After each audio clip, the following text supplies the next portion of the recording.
And we cut across to breaking news coming in after UK Prime Minister Keir Starmer allowed US to use his country's bases against Iran. A US B-1 Lancer bomber landed at Royal Air Force Fairford in Western England. The aircraft is capable of carrying 24 missiles. This is the latest that is just coming in. UK Prime Minister Keir Starmer, who allowed US to use his country's bases against Iran after European nations were livid with the way Iran even targeted European nations in a bid to get back against Israel and US. Now in the latest, a US B-1 Lancer bomber that landed at Royal Air Force Fairford in Western England. Remember, the aircraft is capable of carrying 24 missiles. Clearly no signs of de-escalation, as we see how US has not just said that they will go all out against Iran, and there will be another wave of strikes. We see how the strategy is now moving on, where it is also the European nations and in fact UK Prime Minister Keir Starmer who's allowed US to use his country's bases against Iran. A US B-1 Lancer bomber that landed at Royal Air Force Fairford in Western England. And remember, this aircraft is capable of carrying 24 missiles. This, as we also have heard, that Iran in no way is willing to surrender. However, they have also apologized for the strikes and attacks that have been carried out against Gulf states, where they've said that they will not target the Gulf states anymore.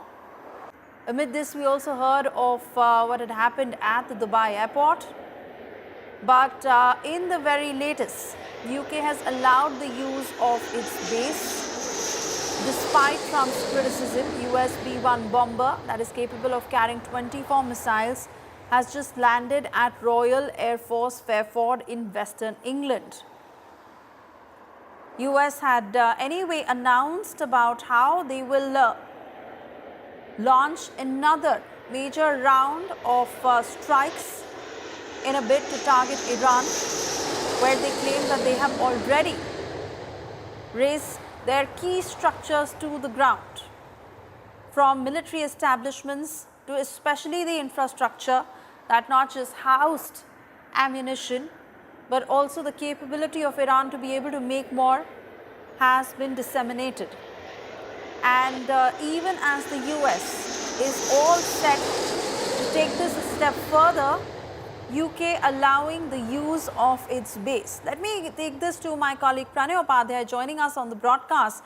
Pranay, how do you see further escalation, especially given the fact that US using UK base against Iran and the landing of this fighter craft that is capable of carrying 24 missiles?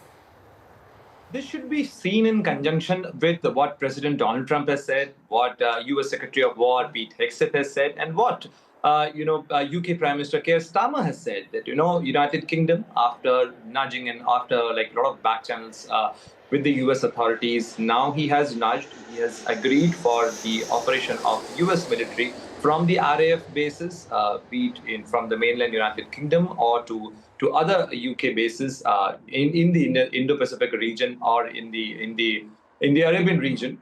This clearly shows that now UK has agreed to allow US to carry out military operation using RAF bases for the defensive purposes against the military strike, and especially against the nuclear threats coming and missile threats coming from Iran. So clearly, one, they have allowed, the UK has finally allowed the US authorities, to which President Donald Trump has also indicated, and to which US Secretary of War Pete Hegseth also indicated, and he said that finally we have got the permissions. So definitely this is a big aircraft, B-1 Lancer, which can carry 24 missiles, and this should also be seen in conjunction with the recent statement made by President Donald Trump, wherein he said that we are beating hell out of it, and there are also indications that there could be a massive bombing on Iran tonight. Because U.S. Secretary of War